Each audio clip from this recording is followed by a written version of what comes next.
the more you can do quickly at that second to get information out and document, you're going to get more written up, which we've noticed, more deficiencies, observations.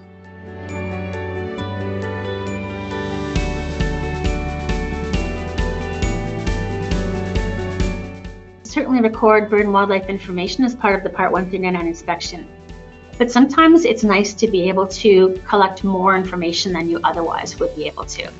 And so, for example, you can see right here, this little ladybug icon shows a bird and wildlife observation.